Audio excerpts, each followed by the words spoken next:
Happy Friday, everyone.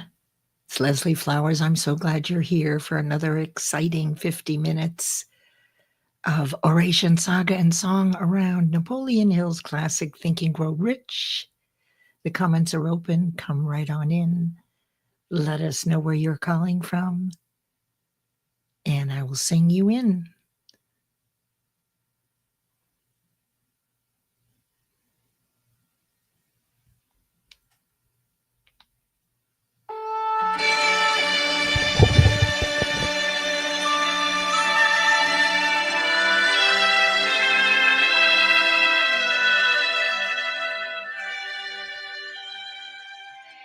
If I loved you time and again, I would try to say, oh, I want you to know.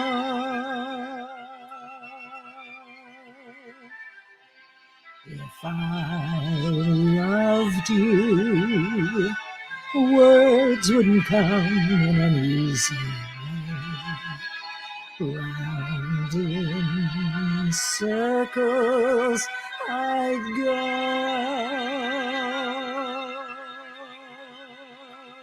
longing to tell you, but afraid and shy. I'd let my golden chances pass me by. Soon you'd leave me, off you would go in the mist of day. Never, never to know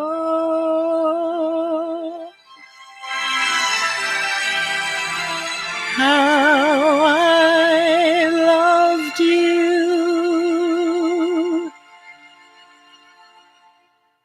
If I loved you.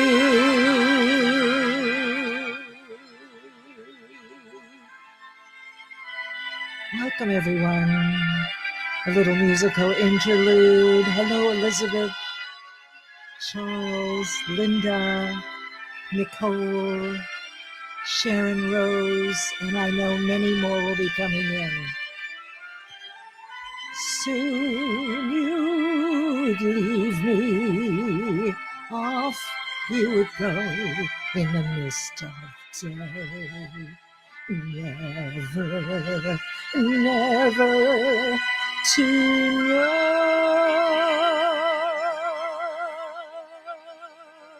how I loved you.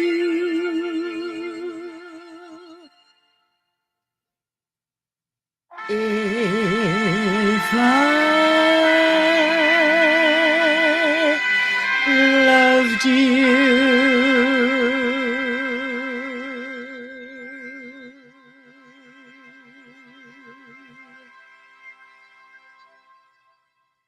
Oh my goodness, that is such an oldie and moldy from 1945, If I Loved You from Carousel. And this 12-week series is designed as a show, as an experience, 50 minutes to end your week. And on Mondays, it's Mind Over Matter Mondays to begin your week. It's interesting that today's subject is auto-suggestion or self-suggestion, the fourth principle of success. In Napoleon Hill's number 2 classic, Think and Grow Rich, the number 2 bestseller of all time, second only to the New Testament, with the full blueprint for turning what you want into physical form. The amount of money you want is available to you. And it's auto-suggestion. This particular principle that is the linchpin of the 13 principles of success. And I want to back up just a little bit in a minute, but I want to say hello to everybody properly. This will go 50 minutes. I found that I was going 5 minutes over. So I decided to give myself the grace of 50 minutes instead of 45. And that way I would meet my deadline each time. Consistency is king, isn't it? So there's Elizabeth calling in from Rhode Island, and I hope you have Toulouse with you. Toulouse is one of the few puppies that may have conscious awareness. He's listened in to my work so many times that he recognizes me. So I'm so glad if he's there too, and you too, Elizabeth. Elizabeth was with us the last 2 weeks on Mondays. Mind Over Matter Mondays, talking about hypnosis, self-interactive hypnosis, and she's a nurse, and she is also an author of a number of books. And there's Linda Meyer. Hi, Linda. So glad to see you. You could be so many other places, all of you. And it makes me feel so good that this show that I'm creating is an experience that will stick with you over the weekend until Monday when we meet again. Then we're really going to look into what is going on in our minds and what exactly can we control. And in this chapter, in autosuggestion, I have to tell you that this is it.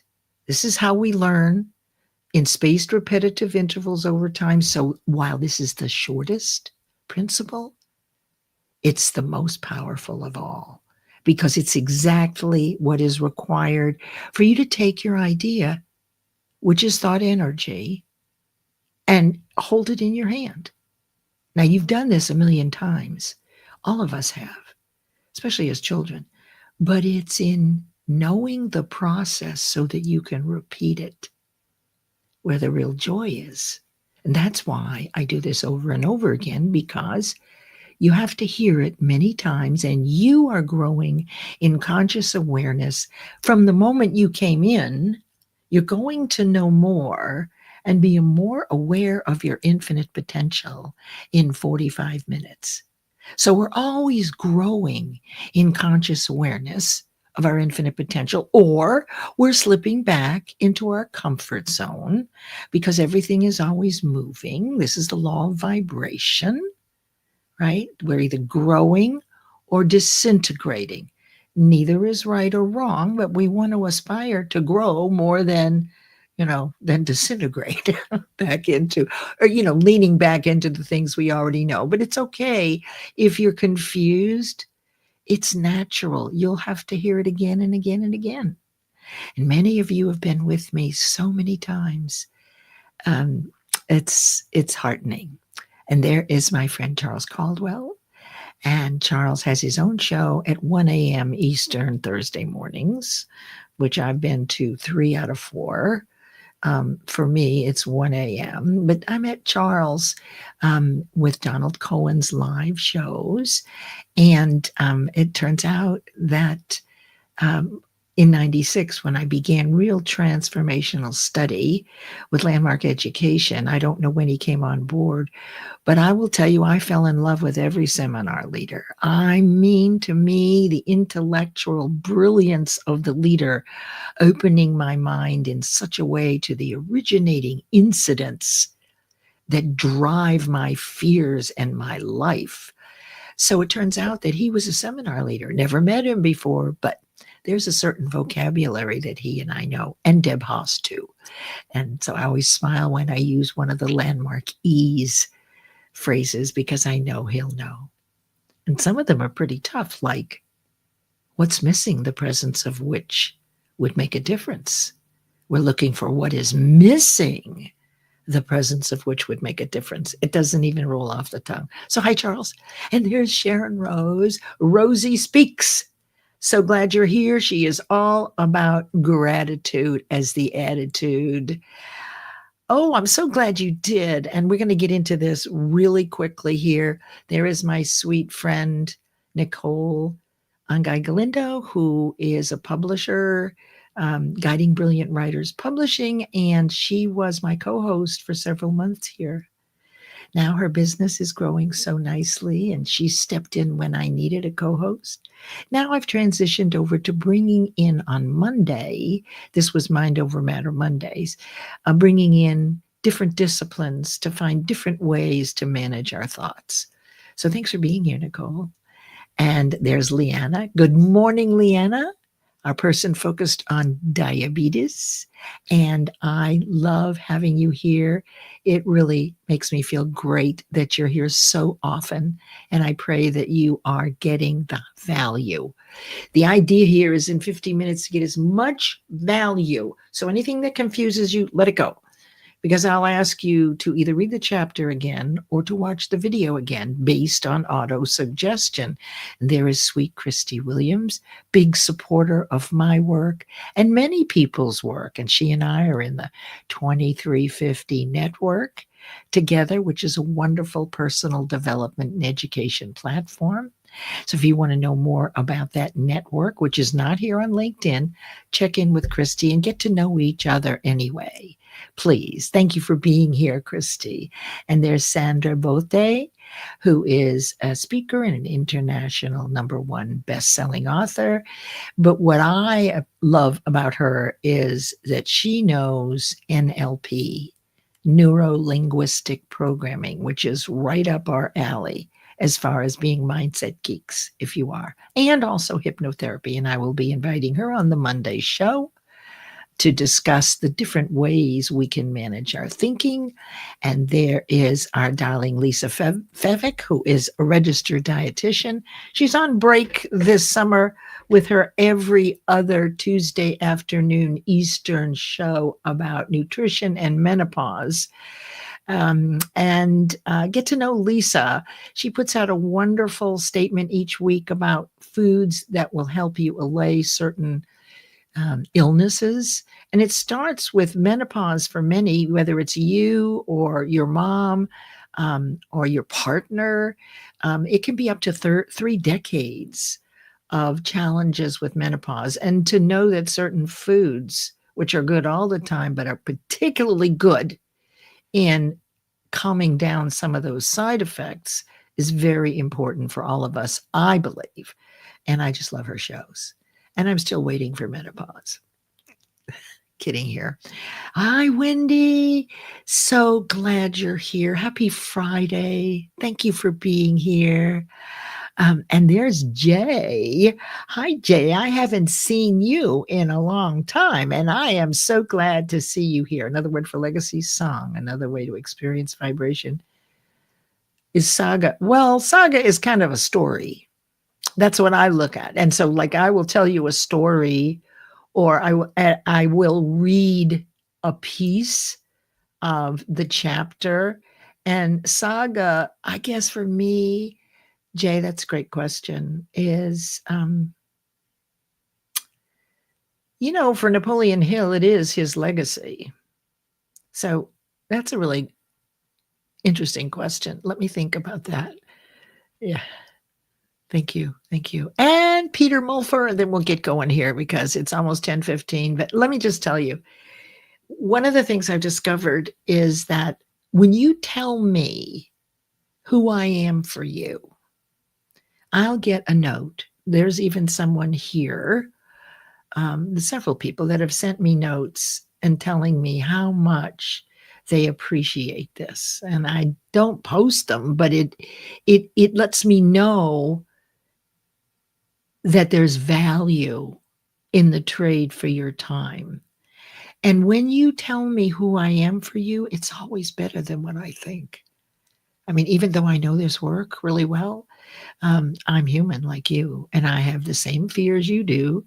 The thing is I've managed my conscious mind pretty proficiently, so fears don't bother me very much at all.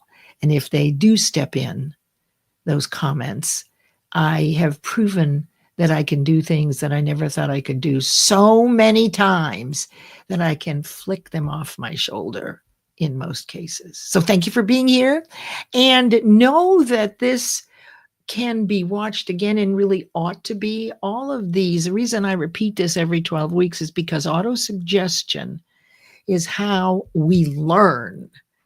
We learn in spaced, repetitive intervals over time. You knew that from your multiplication tables. If you're a sports person, you know that. You know, when you start walking program or a running program or a writing program, you get better and better and better. You learn more and more and more. And it becomes more joyful because you're mastering something. You're focused, you're concentrated, you're committed, and you're executing. All right. So let me make this bigger. There we go. Oh, I got you up here right next to me, Peter. Hi, Peter. Okay, let me just take this out. All right. So there we go. Or maybe I should be over here. Okay, that would be better. Some Enchanted Evening from the musical Carousel. I loved these musicals, and in high school, I was in a repertory theater. My parents and grandparents listened to this music. You may not even be familiar with it. I don't want it to die because it's so peaceful and so simple. There's nothing going on. There's no AI. There's not even the internet. It was a simpler time, a more peaceful time, a time when you could focus and concentrate. It's challenging these days with all the distractions. And our mind works like a muscle. It grows in direct proportion to its use. So the more you focus on one thing, the stronger that muscle gets.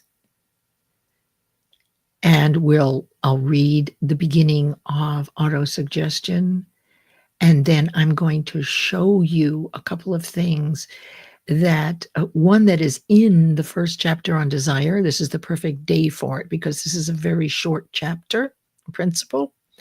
And then I want to show you some fun things about your self-image and how you actually can improve your self-image or influence your children's, your partner's, your friends' self-image with this particular principle. And you'll understand, maybe for the first time, exactly how we got our self-image, what we think about ourselves, our self-esteem. And then afterwards, we're going to do a short visualization on energetic boundaries, that's staying strong to the things you value, and to work more on sharpening our focus. Okay, looking to see if anyone else new is coming in. All right, you ready, everybody? Ask any questions, because on team replay, whoever's replaying is also going to get the benefit of your questions, such as Jay's question, which really gave me something to think about, which he always does. In fact, I'm very cautious about using the word obsessive when it comes to desire now, because Jay let me know that that's a trigger word for a whole lot of people. So it's compelling. It's not obsessive. So the word compelling has no charge to it. It just means you're super motivated. So let me see what I've got next on my list. Okay. So this is auto-suggestion. Now, the first week, the most important thing to do if you're doing this work, you do not have to read the whole book. I have taught this for 17 years and 20,000 hours. My own program, which is a hybrid, which escalated or elevated, if you will, this work, including my 25 years in personal development, transformation, quantum physics, metaphysics, all of that. I'm a mindset junkie. So the first thing is definite purpose. You will not have what you want if you're not clear about what it is, period. Most people achieve their goals haphazardly or sporadically because of this, because they do not have a definite purpose. So they get bored. The purpose of a goal really for me is to stay motivated until I achieve the thing. So I have to be so compelled to do it, so sure, but I can't know how. That's the mystery. If you know how to do it, it's not a good goal. You have to be so compelled that your faith and your desire for this thing outweighs your fears. because you've failed before, because you've tried it and failed, or you've never done it before. So that's definite purpose. If you aren't clear on your purpose, just read the chapter again or watch that training again. You know, out of confusion comes order. So that's why we do this repeatedly. And you're really self-suggesting, you know, through your 5 senses coming into your conscious mind is what I'm sharing with you right now. And you want to try to stay focused. We are so distracted, and listen for the things that resonate with you. The things that are confusing, it just means you need to hear it again. That's all. It doesn't mean anything about you, but don't waste time in confusion. Like, I don't get it, and it doesn't make sense to me, and I'm not doing this. Just let it go and go to the next thing, because nobody gets it all the first time or the second or the third, right? So let me read you this piece and listen for things that resonate. Also, listen for things that you already know, but it doesn't sound the same. You have to hear it from different people in different ways until you get it. Nobody else can tell you to get it. You have to want to get it. You have to be hungry for this work. Quick story about being hungry. I guess it was in 2002 or 3. I had finished my second round of a 3-day transformational intensive with Landmark Education. And after each one of these 3-day events, which is so smart because it brings in accountability before we even knew what it was. This is quite a few years ago. They would do a 3-month course, a seminar. And each week you would meet, and then they would repeat and explore what you had just learned in those 3 days. So through repetition over 3 months' time, and by the way, that's about as long as people will stay motivated, right? That's how you can change your image. That's how you can build faith, not a habit. Habits don't necessarily stick, but perfect faith sticks. So the 20 days or whatever people say, go to the 90 days so that it's permanent, and then go do another one. Creating a lot of habits to replace old habits doesn't mean that they're going to stick any better unless you put in the repetition. And the minimum that I've found with 500 clients over 17 years is 12 weeks. Maybe you can do it sooner. Maybe it'll take you longer. You got to want to. So, or the story. So I was working full time, 2 little kids, and the seminar was an hour away on a Monday night from 7 to 10, right? So it couldn't have been the worst night when you have kids and they're little and it's Monday, and I don't have to tell you. Well, there was a break about 2 hours in. And one day we had this seminar leader who was a cardiac surgeon, very well known in his field, but he spoke in a monotone. He was so boring. And when the break came, I was sitting out. I didn't go back in. I was sitting there thinking, can I leave? Just leave. This is terrible. I want to go home. I'm tired. And this guy is boring me. Well, another seminar leader came up and sat down next to me on the couch. This was in a museum in Durham, North Carolina. He said, what's going on, Leslie? I said, this guy, Dr. So-and-so, he is the biggest bore. I can't stay awake. I mean, he speaks in a monotone. How are we supposed to learn anything? And he looked at me and he said, Leslie, is it his job to entertain you? Or is it your job to be hungry for the information? That was a big light bulb moment. I went back in, and from that point on, I did a complete paradigm shift. I hung on his every word. He was still speaking the same way. I couldn't wait to get back Monday night to hear what he had to say. That is the power of one question from someone who knows how to ask questions. Okay, let me read you this. And then we're going to get into something that was mentioned in desire, the first principle, the starting point of all achievement, 3 weeks ago. After you've got your definite purpose, then you start to fall in love with it. You think about it every day. You take a couple of tasks a week. You imagine yourself. You visualize yourself already having the thing. And when you're self-suggesting, remember that you have to put emotion in it. You have to generate it as though you own it. We're fooling, or we're playing the universe, because it is your vibration that sends the message to the universe to say what to send you, right? So if it's negative and you have a low vibration, you're thinking bad things predominantly, they're going to show up at your front door. The reverse is always true. Autosuggestion, the medium for influencing the subconscious mind. Just listen for a few minutes. Autosuggestion is a term which applies to all suggestions and all self-administered stimuli which reach one's mind through the 5 senses. Everybody does that. Autosuggestion is self-suggestion. It is the agency of communication between that part of the mind where conscious thought takes place and that which serves as the seat of action for the subconscious mind.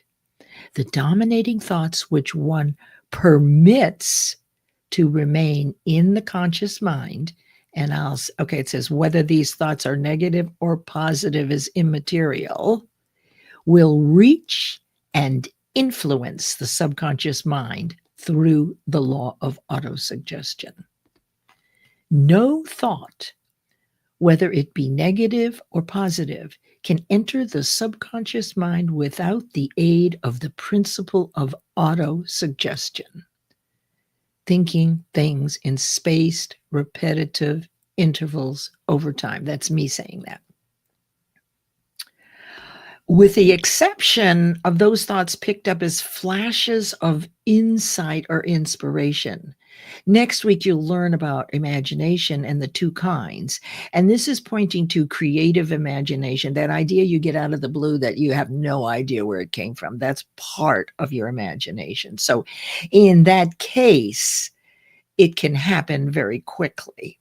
Also, if you are in a life-threatening accident, you really wipe out all your beliefs and start again if you talk to anybody who's been through that. Stated differently, all sense impressions which are perceived through the 5 senses are captured and processed by the conscious thinking mind and may be either passed on to the subconscious through repetition or rejected at will.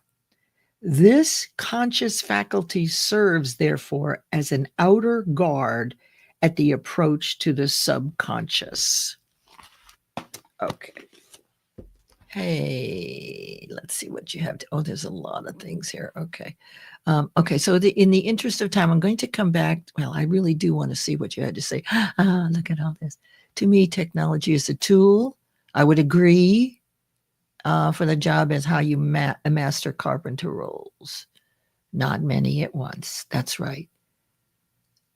Well, you're sounding like Stephen Covey and the 7 Habits of Highly Effective People and sharpening the saw, the 7th one. What is it? Put first things first, begin with the end in mind.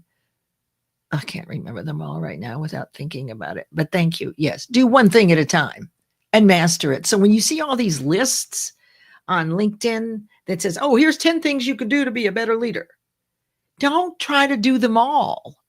That's the mistake.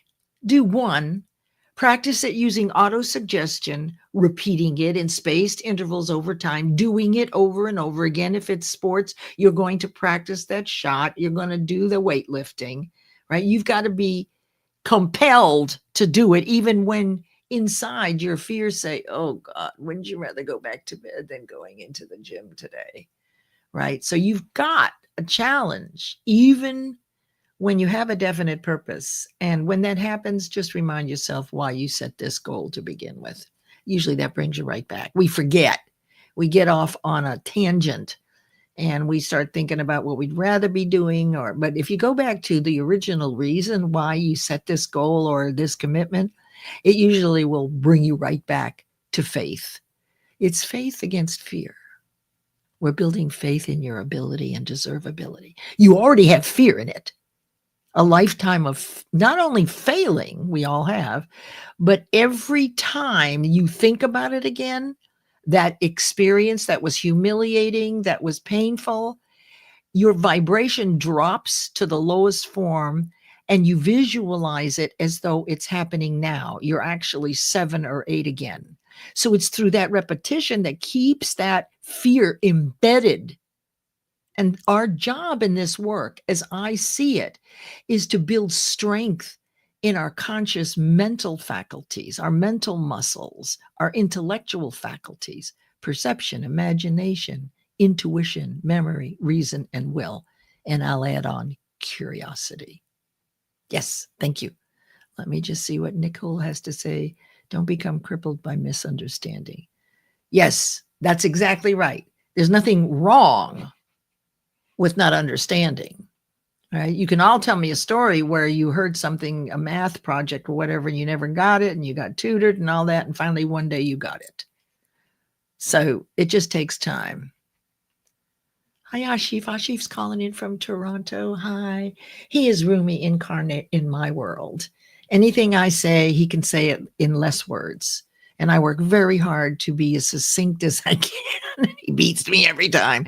We absolutely get to know each other. Okay, all of you. All right. So let me go on to the next slide. So that's the beginning to understand that you do have control. The way you influence your subconscious, which holds your faith. What you actually have faith in is what has been repeated to you. And what did we hear? Can't you get a better grade? Our parents didn't know, but now you know. And my grandson turned 17 on Wednesday, and I had the privilege of taking him to lunch. Some of you might have seen the picture. He's the youngest and the only boy. And we were having lunch, and I gave him a copy of Think and Grow Rich. And at lunch, I explained to him, do not read this whole book. If you can read the introduction before school starts, that's plenty. And then I told him about the book and what is in there. But, you know, it's easy to be overwhelmed because this is a big book, right? We can't focus worth a piddle these days. So concentrating is hard, but it's only important that you take the chunks and read them or watch them over and over and over again until those confusing things start to make sense to you. I get what she's saying now, right? I didn't get it before, but because you're growing in your awareness of your infinite potential. You have infinite potential. We all do. To an extent, we do. But it's our fears, our faith in the fact that we are not capable and not deserving. That is the challenge as I see it. So thank you, Ashi, for that. Let me just see what Charles says, because I can't wait to show you this next thing. Are we using auto-suggestion as repetition? Oh, okay. So are we using auto-suggestion as repetition or as a powerful declaration that transforms our very being and generates new possibilities? Both. Much better said. That's exactly what it is, because you have to add emotion to it.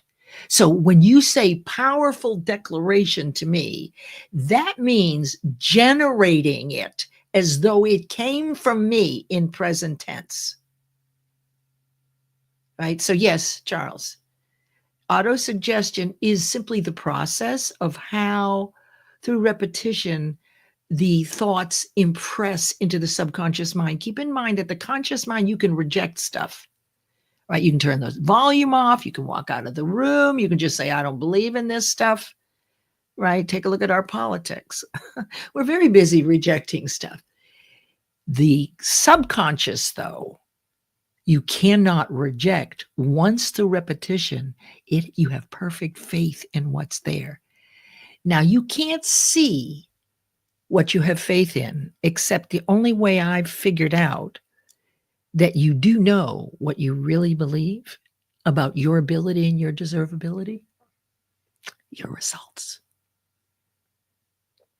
your environment, your relationships, everything about your life is a direct match to what you have faith in, what is in your subconscious.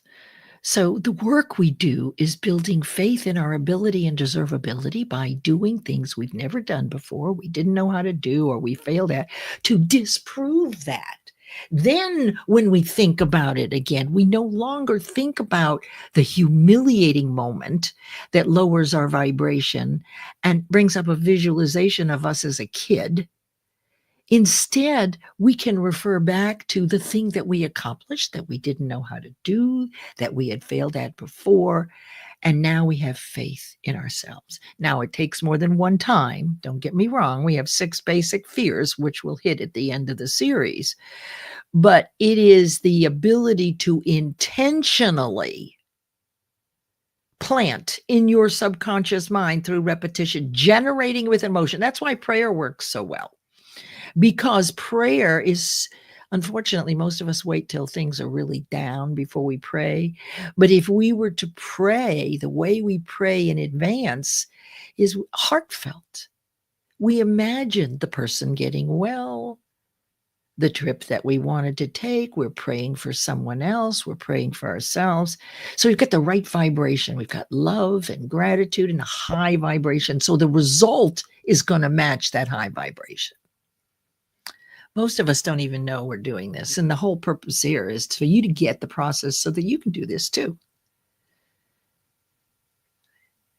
Hocus pocus. Yeah, it is. I love this. Thank you. Okay, ready? Here's something that I want to show you. Now, this is in the chapter on desire, but because this is a short chapter, Napoleon Hill brings this back in. This is what you want to write down with every goal that you set. Okay, these are the 6 definite practical actions to move your idea, thought energy into physical form. Now, we use money as a tool, which Sharon Rose pointed out. So a lot of people get worried about, is it the love of money, right? Because in the New Testament, that is a no-no, right? So it's not the love of money. Money is simply a tool. Anything you want to do, you're going to have to trade tender for it. Right? I mean, if you think about the Aztecs and their markets over the water, every orange seller had the same price. Every fruit seller had the same price. It's really interesting.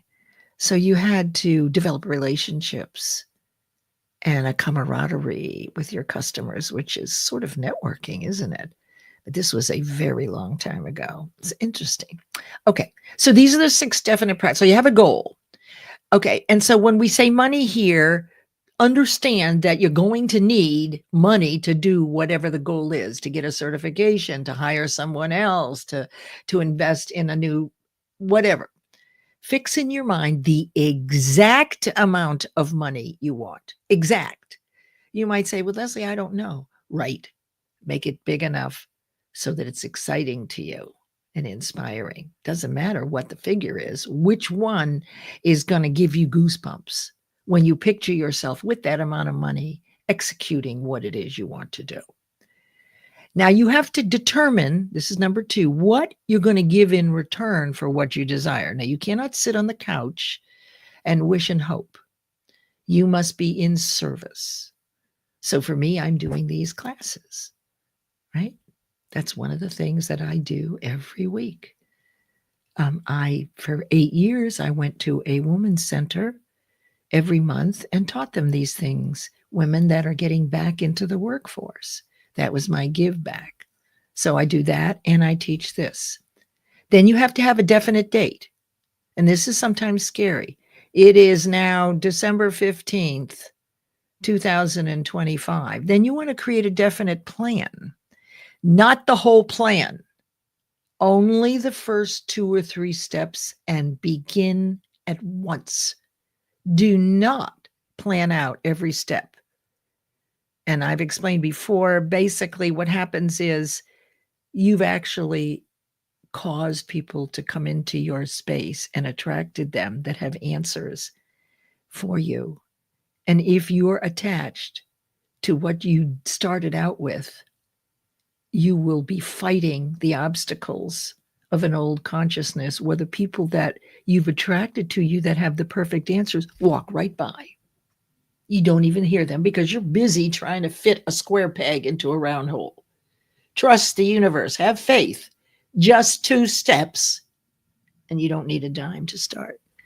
That's the definite plan. Start right away. And then you want to write out a clear, concise statement of what you want, the money, how much time it's going to take, what you're going to give in return, and what your first few steps are. Then you read this statement every morning and every evening with tons of emotion. Okay. Woo. All right. So I want to show you this. I want to tell you this about self-image really quickly. You see, our self-image and our self-esteem is housed in our subconscious mind with all our fears. Now, we do have faith in God, but I'm sorry, it hasn't been enough in my experience to outwit all 6 fears, right? The fear of criticism. We've been criticized and humiliated how many times? The fear of poverty. Well, I don't have enough money. The fear of illness, but what if I get sick? The fear of loss of loved one. Well, what if they break up with me? What if they die? Also, old age. I can't do it. I'm too old. Look at me. I'm doing it, and I'm old. And death. So you've got 6 basic fears that are always at the forefront, stopping you from doing something new that you haven't done before. Oh, remember, Leslie, don't stick your neck out. Let someone else do that this time. It works like autopilot. So your self-image, it takes at least 3 months focused on this one thing to change the set point. Self-confidence is a cybernetic system. Check out Maxwell Maltz's Psycho-Cybernetics. So autopilot works this way. You know, you're going from New York to Paris. The pilot puts it on autopilot, and all of a sudden there's a storm.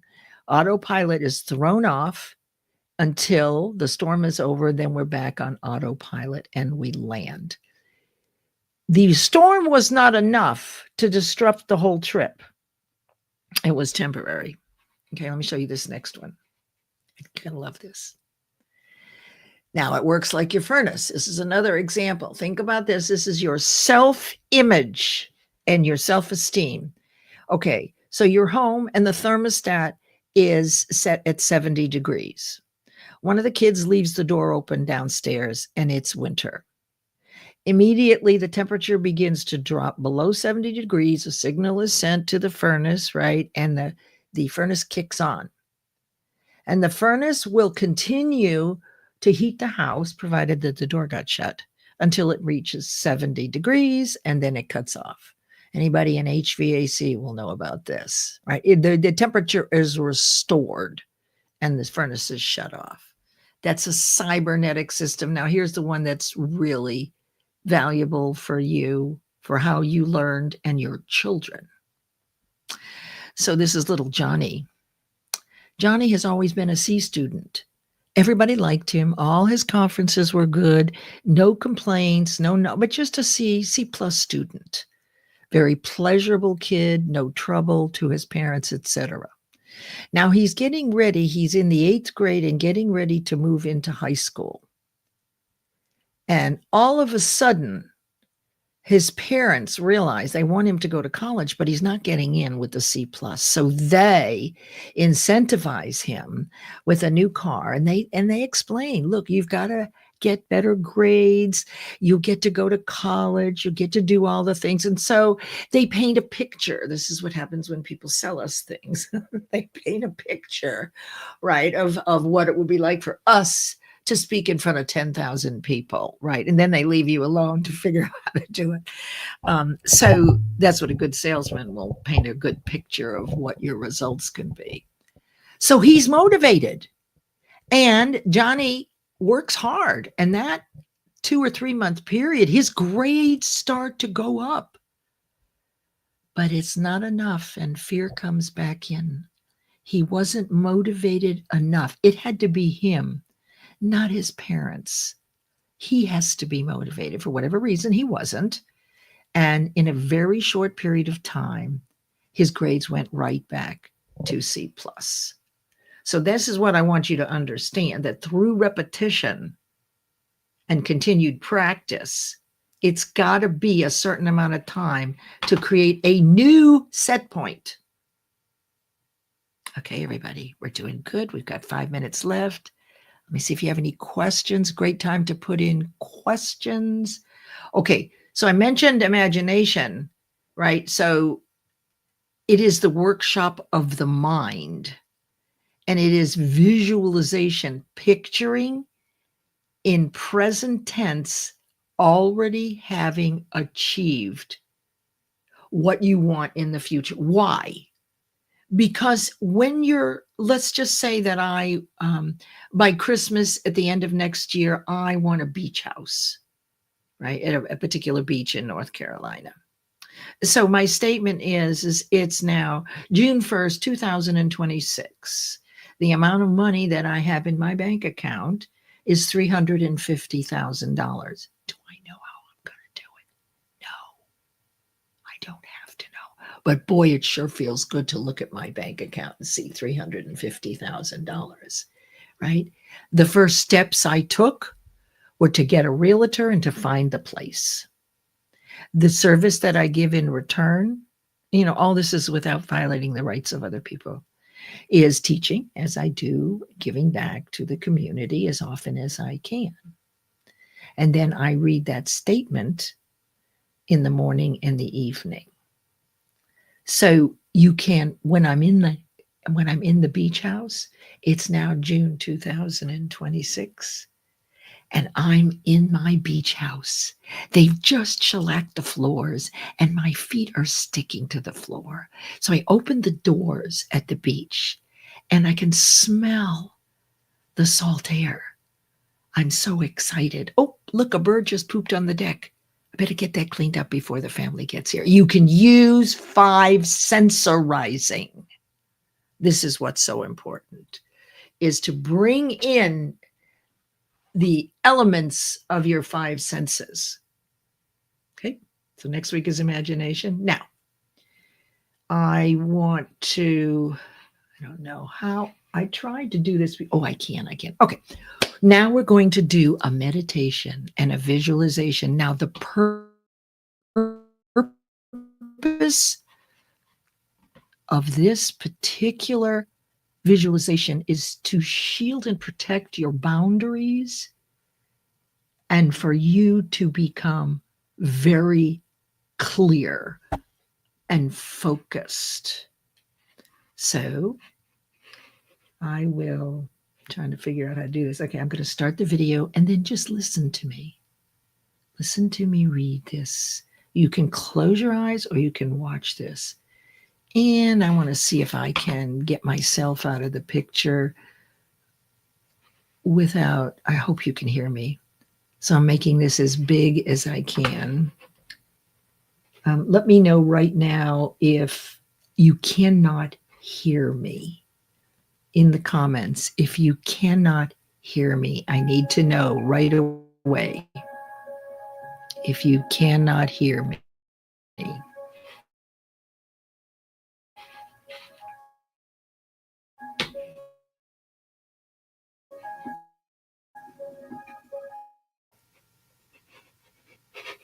Let me see if I can get this going.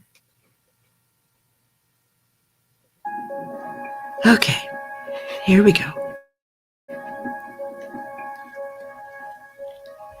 This visualization is designed to awaken your senses, strengthen your energetic boundaries. And actually, I'm going to stop it because I evidently do not have the bandwidth here. So I'm just going to leave the picture up on here. Okay, everybody can hear me because you would have told me if you cannot. All right, let me try again. Thank you for your patience. Arrival and protection. Your eyes are closed. You're relaxed. You can look at the picture, or you can visualize it in your own mind. Now I want you to imagine stepping into a radiant forest. Sunlight filters through emerald leaves, dappling the mossy ground beneath your feet. With each breath, feel the forest's energy wrap around you like a cloak, gentle, golden, protective. Silently affirm, I am safe, I am held, I am shielded by nature's grace. Hear the soft rustle of leaves, the distant call of birds. Visualize your thoughts settling like dew on fern fronds, clear, still, and ready to be absorbed. Silently affirm, my mind is open, I retain what serves me, I release what does not. Let the forest's wisdom imprint itself gently into your awareness. Now picture a beam of sunlight piercing the canopy, landing directly on your crown.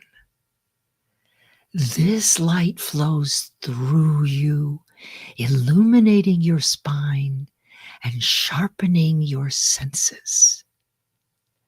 Silently affirm, I am focused, I am present, I am aligned. Take one final breath, breathing in through your nose, feeling the forest's energy pulsing within you, and exhaling very slowly through your mouth. And then you may open your eyes. All right, everyone. Now, I want to set you up for next week. This is next week.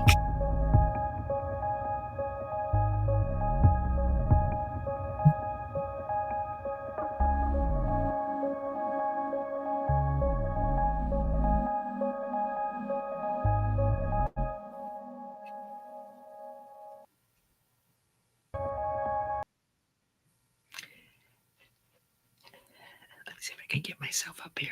Yeah, here we go. Where am I? Here, am I here? Where am I? Here I am. I still haven't figured this out.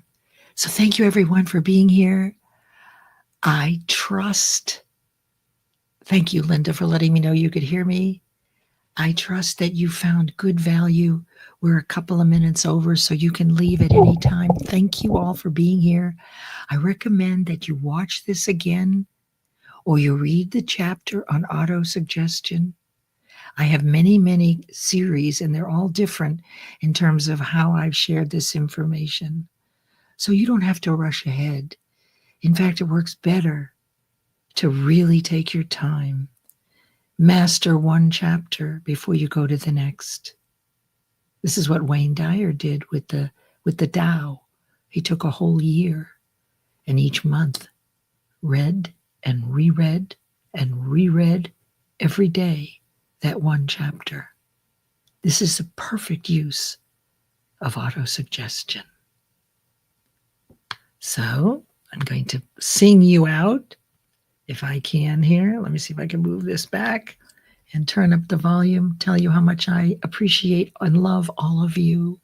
Remember that this Monday, you'll get to meet this lovely man, Stanley Green, President and CEO of Power Thinking Corporation. And this is what he's focused on.